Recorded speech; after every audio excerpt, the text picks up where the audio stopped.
with a metal Strauger, I think it's called, dial, and a braid like plaited virgin's hair. And this machine was treated with sort of reverential awe. And you take it with great seriousness. Remember? You went into one of those splendid red booths and put 4 old pennies in the slot. If you got through, you press button A. If not, you press button B and got your coins back. These days, if there's no CCTV nearby, you'd be lucky to find a call box that actually works. All you get is like a loud buzzing noise or a hiss at the other end. Oh, it doesn't work. And you try and use your credit card and it eats your credit card or doesn't work or chews it up. Or inevitably somebody's peed in the receiver end and you're going, and you know exactly what they've done. So let's see if we can place that bet on the 230. First, find your little cabin. Is it a phone booth? Is it an internet site?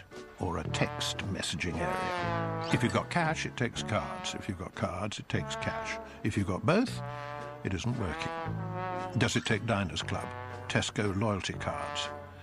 And you've got to work all this out without looking at the instructions in case passers-by think you're calling a hooker from one of the hundreds of very curious postcards in the booth.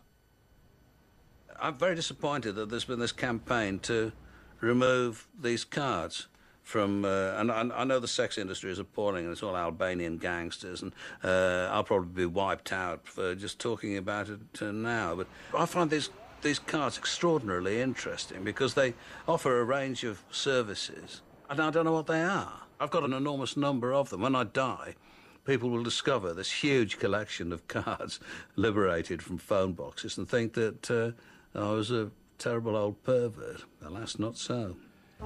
So it's lunchtime. After getting the shopping, our grumpy deserves a bite to eat. And every shop on the high street that isn't a coffee house is a sandwich shop, selling a lifestyle that's kind to animals or rainforests.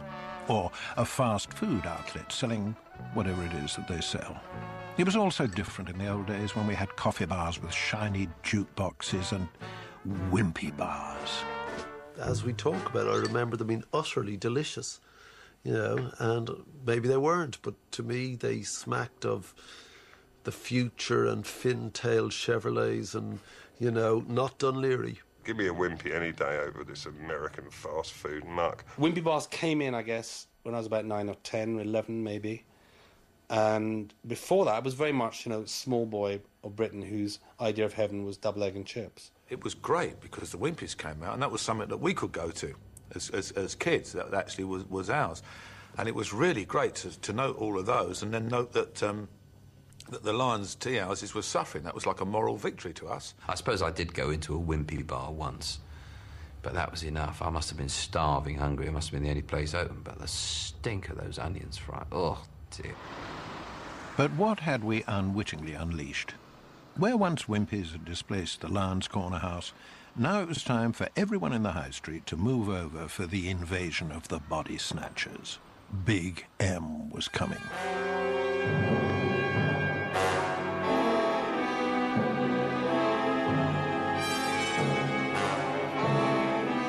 When McDonald's came to Lee in Lancashire, it was like this spaceship arriving on the high street.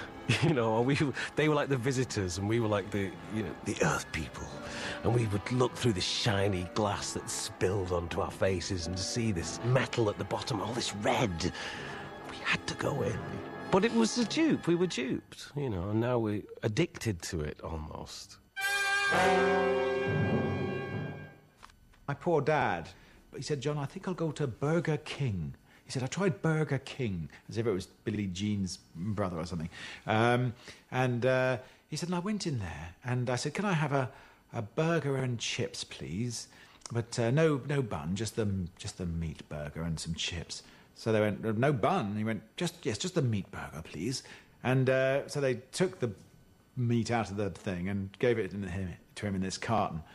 He said, right, where do I have a knife and fork? Could I have a knife and fork? And they said, no, you eat it with your hands. So I picked this meat up and I just eat it. And they went, yeah, well, normally it's in the bun, you pick it up. He goes, oh, I think I won't bother, thank you very much. I like the idea that the Americans are like suing, you know, some of the big food chains for making them fat.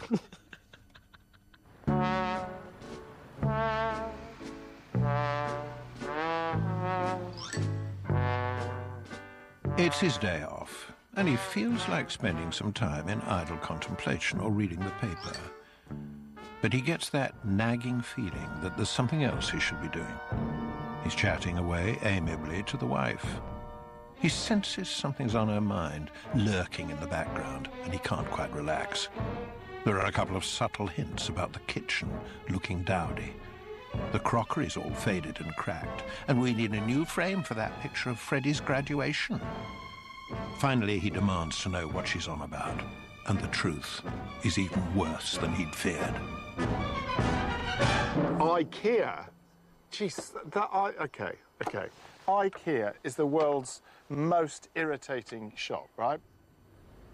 The most important thing to remember with IKEA is just don't go anywhere near it in a weekend or a bank holiday. You know, just don't, because you get swept along. Even if you see something you like, you're swept along with the whole crowds of people and you see the thing you want to look at, and you can't because you're just pulled past it by the general mob of people heading to the checkout or whatever. They certainly save money on the instructions, don't they? Figure A, attach retaining toggle C to pivot joint D. Right. Have you ever put together anything from IKEA? Have you ever been to IKEA? Oh, God, yes. Dear God. Yes, I think it's probably still partly in its package. It's impossible, isn't it? It's impossible. Flat pack. It's that terrible, it strikes terror into your heart, doesn't it? It comes in a handy flat pack. Dear God. Which you'll spend 4 days trying to assemble and then give up. You know, every time my wife said we're going to IKEA, I'd just sort of, you know, I'm not like that, but I would suddenly become extremely ill with some, you know, ailment, so I didn't have to go. Oh! Yeah. I was there recently at IKEA, yeah. I was there. Oh, it was terrible. I had to go to a counsellor afterwards for post-traumatic Swedish furniture hypermarket syndrome. And I really, frankly, haven't recovered yet. I mean, it's still a very, very dark... You know, when I look inside myself, I see an enormous jumble of units that I'm completely unable to assemble or even adequately buy. And, when I look into my soul, it's just an endless, endless road to Croydon, along which are burnt-out cars and families tearing and disemboweling each other by the roadside. It's just, I don't want to talk about it.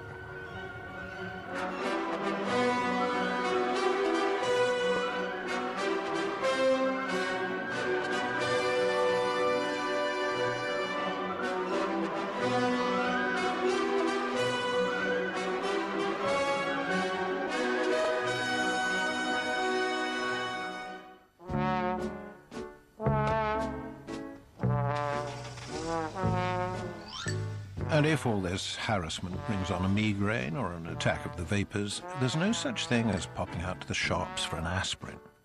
Where once you'd stop briefly in the high street while you just popped to the chemist or the newsagent, nowadays you just go round and round and round and round looking for a space, trying to decipher the signs for residence parking, permit parking, buy a ticket, pay at meter, take out an extra mortgage for a 10-minute stop. And that's just the official restrictions. I'm sick of being clamped. I'm sick of £4 an hour.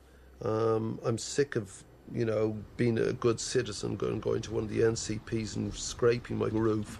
And, like, you know, the corners which are impossible to take without banging the sides of your thing. And then, you know... and then it's 14 quid for the privilege of a 3-hour stay. You do see some quite posh-looking cars scratched as a result of people's inability to negotiate the tiny areas. And that can warm the cockles of your heart a bit. And it's always just about this time in the afternoon that the cravings start. Smoking used to be a harmless activity that provided social companionship. These days, smokers are herded outside to their pavement isolation wards, whatever the weather, to avoid all those smug bastards in the health police. Now, when I was a child, smoking didn't give you cancer or make you ill. When I was very young, there was no such suggestion. And my dad, who dutifully puffed away throughout his life. And then we learned it's bad for you, apparently, smoking, and they want to ban it everywhere. Well, all right, it's bad for you. I've had to take that on board, and no doubt at some point I will give up, just as I've given up drinking, alas, because that may be too grumpy. But smoking, it's annoying that you really are a pariah. You'd be better off having a gun than a cigarette in America, certainly. And the fact that, like now, this pub advertises smoking allowed throughout. Well, big deal. That's what I would expect from a pub, smoking allowed throughout. I don't want to be hedged into a corner with some other bloke wheezing away. I know two wrongs don't make a right, but I'm going to try it anyway and say that if I'll stop smoking and you give me your car keys and I'll throw them into the lake.